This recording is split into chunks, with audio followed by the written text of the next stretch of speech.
Now the whole world can acknowledge me. तो guys आज की फ्राइडे नाइट स्मैकडाउन के एपिसोड के बारे में बात करते हैं, जहां पर हमें एज भी देखने को मिले। अब ये जो शो था वो कैलगरी से होने वाला था और जो एज है उनको एडवर्टाइज किया गया था नेक्स्ट वीक के स्मैकडाउन से, जो कि भाई टोरंटो में होने वाली है। तो भाई एज यहाँ पर आके बात करते हैं कि ठीक है भाई मुझे एडवर्टाइज नहीं किया गया था, लेकिन चलो मैंने कहा कि ठीक है भाई यहाँ पर भी आ जाता हूँ। और भाई लोग टोरंटो का जब नाम सुनते हैं तो काफ़ी बू भी कर रहे थे, तो एज कहते हैं कि नहीं भाई तुम्हें बू तो नहीं करना चाहिए। और उसके बाद वो यहाँ पर आ कहते हैं कि भाई आज मैं इसलिए यहाँ पर आया हूँ क्योंकि मुझे पता है कि नेक्स्ट वीक मेरी 25 ईयर्स की सेलिब्रेशन होने वाली है और मैं उस सेलिब्रेशन को एक मैच के साथ करना चाहूँगा। और मैं एक ऐसा मैच चाहता हूँ नेक्स्ट वीक जो कि आज तक मैंने नहीं किया, मतलब एक ऐसे बंदे के साथ मुझे मैच चाहिए जिसको मैंने आज तक 1-on-1 फेस नहीं किया। और वो यहाँ पर बात कर रहे होते हैं द केल्टिक वॉरियर शेमस की। और उसके बाद भाई वो एक चीज़ बताते हैं जो कि भाई किसी को शायद नहीं पता होगी।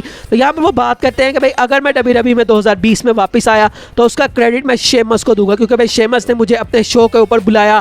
भाई वहाँ पर वो टास्क करवाता था और वहाँ पर उसने मुझसे भी टास्क करवाए और मैंने वो टास्क काफ़ी अच्छे तरीके से किए। और उसके बाद शेमस ने मुझे कहा कि भाई अगर तुम ये टास्क वगैरह सब कुछ कर सकते हो तो भाई तुम WWE में वापस क्यों नहीं आ सकते। और उसके बाद वो ये भी बताते हैं कि 2020 में जब मैंने रॉयल रंबल में अपना रिटर्न करना था तो उससे पहले मैंने किस बंदे को कॉन्टैक्ट किया, मैंने शेमस को कॉन्टैक्ट किया और उसको भाई मैंने बुलाया और हमने भाई वहाँ पर प्रैक्टिस वगैरह की, हमने एक दूसरे के साथ लड़ा और उसके बाद मैं इस काबिल बना कि मैं WWE की रिंग में दोबारा से वापस आऊँ। और उसके बाद भाई वो यहाँ पर शेमस को भी बुलाते हैं और शेमस सबसे पहले वो क्लिप दिखाते हैं जहाँ पर भाई वो दोनों साइकिलिंग कर रहे थे वही कुछ सालों पहले। और भाई वहाँ पर जो एज है उनको चोट भी आती है जो कि उनकी भाई जो हिप होती है उसके पास होती है और भाई एज इसको बुरा भी बनाते हैं कि भाई तुमने ये चीज़ क्यों दिखाई। उसके बाद भाई एज यहाँ पर और यहाँ शेमस ये भी कहते हैं कि भाई ये तो कुछ भी नहीं है, तुमने तो भाई टेलीविजन पे इससे ज़्यादा कुछ भी काफ़ी कुछ किया हुआ है। तो भाई ये उनके पुराने वाले जो सीन थे भाई वहाँ से उनको रेफर करते हैं। उसके बाद भाई एज भी यहाँ पर एक पिक्चर दिखाते हैं जहाँ पर भाई शेमस उनकी जो डॉटर है उनकी साइकिल के ऊपर बैठे होते हैं। और उसके बाद भाई शेमस यहाँ पर कहते हैं कि भाई मैं भी तुम्हारी काफ़ी ज़्यादा रिस्पेक्ट करता हूँ, तो तुमने बात की कि अगर मैं ना होता तो तुम दोबारा से WWE में ना आते, लेकिन भाई अगर एज ना होता तो शायद आज शेमस WWE में भी ना होता, क्योंकि भाई कुछ सालों पहले जो WWE है वो आयरलैंड के अंदर आई थी और भाई तब मैं एक लोकल सी जॉब वगैरह करता था। और भाई तब मुझे बंदों ने कहा था कि भाई तुम एज से जाके बात करो और मैंने तुमसे बात भी की और तुमने मुझे मोटिवेट किया और तुम वो रीज़न हो जिसकी वजह से मैं WWE के अंदर आया। तो उसके बाद जो एज है वो कहते हैं कि अच्छा भाई चलो ये सारी बातें तो ठीक है, लेकिन भाई जो मैंने तुम्हें चैलेंज दिया था उसका तो तुम सबसे पहले जवाब दो। और शेमस उस चैलेंज को एक्सेप्ट कर लेते हैं और नेक्स्ट वीक इनका मैच ऑफिशियल कर दिया गया है। और उसके बाद भाई यहाँ पर भाई दोनों यहाँ हैंडशेक वगैरह करते हैं और भाई शेमस कहते हैं कि भाई तुमने कहीं कोई गलती ना कर दी हो और भाई वो वहाँ से चले जाते हैं। तो भाई अब इनका जो मैच है वो ऑफिशियल हो चुका है नेक्स्ट वीक की स्मैकडाउन के लिए, जो कि भाई काफ़ी ज़्यादा मज़ेदार होगा। उसके अलावा दोस्तों शो पे एक यूनाइटेड स्टेट्स चैंपियनशिप का मैच भी होने वाला था, Santos Escobar versus Austin theory. और भाई सबसे पहले तो बैक स्टेज के ऊपर जो सैंटोस एस्कोबार है उनके ऊपर ऑस्टिन थ्योरी ने अटैक कर दिया, उनकी लेग को इंजर कर दिया। अब जब मैच की बारी आती है तो भाई सैंटोस एस्कोबार किस तरह से हिम्मत दिखा के यहाँ पर आते तो है मैच लड़ने, लेकिन भाई इससे पहले कि वो रिंग के अंदर पहुँचते ऑस्टिन थ्योरी ने उनके ऊपर अटैक कर दिया। और भाई उसकी वजह से जो एडम पियर्स है उन्होंने इस मैच के अंदर रे मिस्टीरियो को एंटर कर दिया, क्योंकि भाई ऑस्टिन थ्योरी कहते हैं ठीक है भाई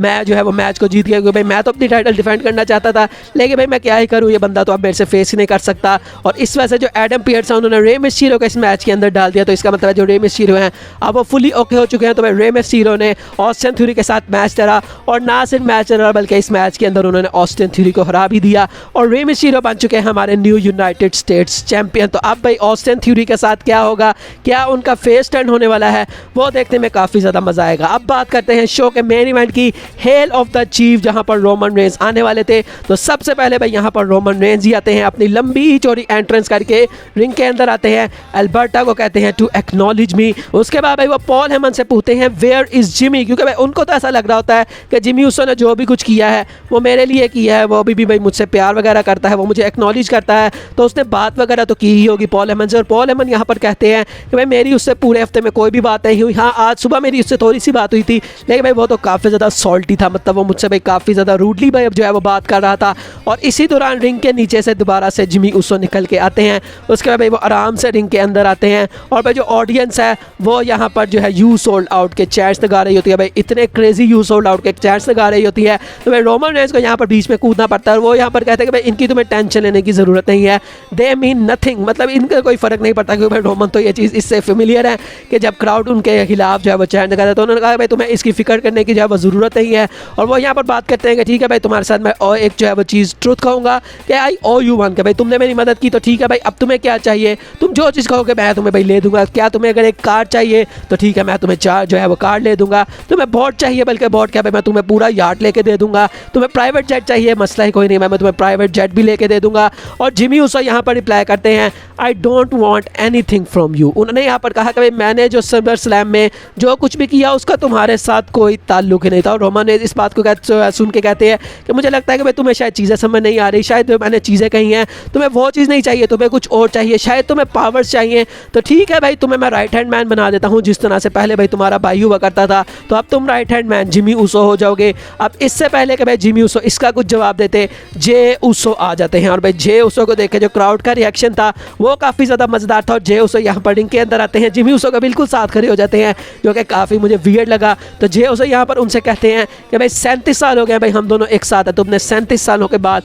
मेरे ऊपर क्यों टर्न किया। और भाई जिमी ऊसो ने यहाँ पर क्या रीज़न दिया कि उन्होंने क्यों जे ऊसो को बेट्रे किया। तो जिमी ऊसो यहाँ पर कहते हैं कि मैंने तुम्हें बेट्रे किया बिकॉज आई लव यू। उन्होंने यहाँ पर कहा कि भाई लोग इसके बारे में बात कर रहे हैं कि शायद भाई मैं अपने ब्रदर से जेलस हूँ, इसकी वजह से मैंने उसके ऊपर अटैक किया, लेकिन भाई ऐसा कुछ भी नहीं है, मैं अफ्रेड था कि मैं तुम्हें लूज़ कर दूंगा। और वो ये चीज़ क्यों कह रहे थे, उन्होंने कहा कि भाई क्या होता अगर तुम उस मैच को जीत जाते, तो भाई तुम ट्राइबल चीफ बन जाते, और जो बंदा ट्राइबल चीफ बनता है वो किस तरह का बन जाता है, वो रोमन रेंज की तरह का बन जाता है। और रोमन रेंज एक करप्टेड मैन है, मैनिपुलेटिव है, एसहोल है। तो भाई अगर तुम उस मैच को जीत जाते तो तुम भी एक मैनिपुलेटिव और एसहोल बन जाते रोमन रेंज की तरह, जो कि भाई चीज़ मैं यहाँ पर देखना नहीं चाहता था। और यही वो रीज़न थी जिसकी वजह से मैंने तुम्हारे ऊपर अटैक किया। और उसके बाद वो कहते हैं कि अच्छा भाई अगर तुम्हें मेरी बातों के ऊपर यकीन नहीं आ रहा तो ठीक है कोई बात नहीं, तुम अगर मेरे से बात भी नहीं करना चाहते तो ठीक है, और अगर तुम भाई मेरे से भी बदला लेना चाहते हो कि भाई जो चीज़ मैंने की तो तुम भी मेरे साथ वही करना चाहते हो तो ठीक है भाई मैं तुम्हारे सामने कर रहा हूँ, तुम भी मुझे मार सकते हो। और भाई वो यहाँ पर जे ऊसो के सामने खड़े हो जाते हैं। अब जे ऊसो यहाँ पर भाई अटैक नहीं करते बल्कि वो अपनी बैक टर्न कर लेते हैं अगेंस्ट जिमी ऊसो। और मुझे ऐसा लगा एक सेकंड के लिए कि शायद जिमी ऊसो दोबारा से मारेंगे। उसके बाद भाई दोनों यहाँ पर एक साथ खड़े हो जाते हैं, तब मुझे लगा कि शायद भाई अब दोनों मिलकर रोमन रेंज के ऊपर अटैक करेंगे, लेकिन तभी दोस्तों जो जिमी ऊसो हैं वो वहाँ से चले जाते हैं। और उसके बाद भाई रोमन रेंज माइक पकड़ लेते हैं और रोमन रेंज जे ऊसो को कहते हैं कि भाई मैंने तुम्हें पहले ही कहा था कि तुम भाई ये जो भी चीज़ें कर रहे हो भाई ये बिल्कुल भी सही नहीं है, और भाई इससे तुम्हें मुश्किलात होने वाली है, तो तुम्हारे पास अभी भी एक ऑप्शन है, एक्नॉलेज मी। और जैसे ही वो ये चीज़ करते हैं भाई काफ़ी वो हंस भी रहे होते हैं, मतलब मजाक उड़ा रहे होते हैं कि भाई ये दोनों बंदे आपस में क्या कर रहे हैं। और जैसे ही वो एक्नॉलेज मी वाली लाइन बोलते हैं जे ऊसो ने यहाँ पर सुपर किक लगा दी रोमन रेंज के ऊपर। उसके बाद सोलो सिकोवा इस चीज़ के अंदर इन्वॉल्व होते हैं, सोलो सिकोवा को भी एक सुपर किक पड़ती है। उसके बाद सुपरमैन पंच पड़ता है रोमन रेंज की तरफ से। रोमन रेंज अपने स्पीयर की भी तैयारी कर रहे होते हैं और भाई जिमी ऊसो तो जा रहे होते हैं वहाँ से, उन्होंने पीछे मुड़ के भी नहीं देखा कि भाई रिंग के अंदर हो क्या रहा है। तो रोमन रेंज यहाँ पर स्पीयर लगाने लगते हैं जे ऊसो के ऊपर, लेकिन भाई जे ऊसो ने इसको काउंटर किया एक सुपर किक के साथ। और उसके बाद जे ऊसो ने रोमन रेंज को एक स्पीयर लगा दिया और उसके बाद वो रिंग के बाहर जाते हैं और वो यहाँ पर जिमी ऊसो को आवाज़ देते हैं कि भाई तुम आ जाओ। और उसके बाद ऐसा लगा जिमी ऊसो को कि शायद भाई मेरा ब्रदर समझ गया है कि मैंने जो भी चीज़ की वो मैंने उसके मतलब भले के लिए की। और भाई वो यहाँ पर अपनी बाहें खोल लेते हैं, यहाँ पे मेरा ब्रदर आएगा और मुझसे हक कर लेगा। लेकिन जे ऊसो ने जिमी ऊसो को भी एक सुपर किक लगा दी और उसके ऊपर जो फैंस का रिएक्शन था वो काफ़ी ज़्यादा मज़ेदार था। और उसके बाद जे ऊसो ने जो चीज़ कही वो काफ़ी सरप्राइजिंग थी, आउट ऑफ नोवेयर थी। मैंने भाई यहाँ पर इस चीज़ को ज़रा भी एक्सपेक्ट नहीं किया था। जे ऊसो यहाँ पर कहते हैं I am out of blood line, I am out of SmackDown, I am out of WWE। और ये कहते हुए वो ऑडियंस के अंदर से चले जाते हैं। तो भाई ये चीज़ आउट ऑफ नोवेयर है कि भाई जिमी ऊसो ने अगर ये कहा होता ना जे ऊसो ने कि भाई मैं स्मैकडाउन छोड़ रहा हूँ, तो मैं कहता हाँ भाई वो रॉ के ऊपर जाएंगे, सैमी ज़ेन के साथ दोबारा से पेयर अप हो जाएंगे, वहाँ से भाई कुछ स्टोरी लाइन लेके चले गए। लेकिन भाई जे ऊसो ने यहाँ पर कहा I am out of WWE। तो अब भाई आगे जो ब्लड लाइन की स्टोरी लाइन है क्या वो चलने भी वाली है या क्या ब्लड लाइन ख़त्म हो चुकी है? क्योंकि भाई रोमन रेंज के बारे में तो हम वैसे भी रिपोर्ट सुन रहे हैं कि रोमन रेंज तो भाई एक ब्रेक के ऊपर जाने वाले हैं जो कि ऑलमोस्ट 1 मंथ की तो होने ही वाली है। तो अगर जे ऊसो भी WWE से जा रहे हैं तो क्या भाई अब जो ब्लड लाइन की स्टोरी लाइन है उसके ऊपर एक होल्ड आ चुका है, यहाँ पे ऑफिशियली जो ब्लड लाइन की स्टोरी लाइन वो ख़त्म हो चुकी है। तो भाई अब ये चीज़ें किस तरह से WWE लेके चलेगी? और अगर भाई ब्लड लाइन की स्टोरी लाइन ख़त्म हो जाती है तो फिर तो भाई फ्राइडे नाइट स्मैकडाउन में रहेगा क्या भाई पूरी जो स्मैकडाउन है उसको ये लेकर चलते हैं। और भाई यही वो सेगमेंट होता है जिसके लिए फैंस ट्यून इन करते हैं स्मैकडाउन को। तो अगर भाई ये चीज़ नहीं हो रही तो फिर अब ब्लड लाइन का क्या होने वाला है वो अब मुझे नहीं पता भाई, वो तो हमें आने वाले फ्राइडे नाइट स्मैकडाउन के एपिसोड में पता लग ही जाएगा। बाकी दोस्तों आज की वीडियो यही तक थी, अच्छी लगी हो तो लाइक कीजिएगा, चैनल को सब्सक्राइब कीजिएगा। मिलेंगे नेक्स्ट वीडियो में, तब तक के लिए अपना बहुत सारा ख्याल रखिएगा। मुझे दीजिए इजाज़त, शब बखैर।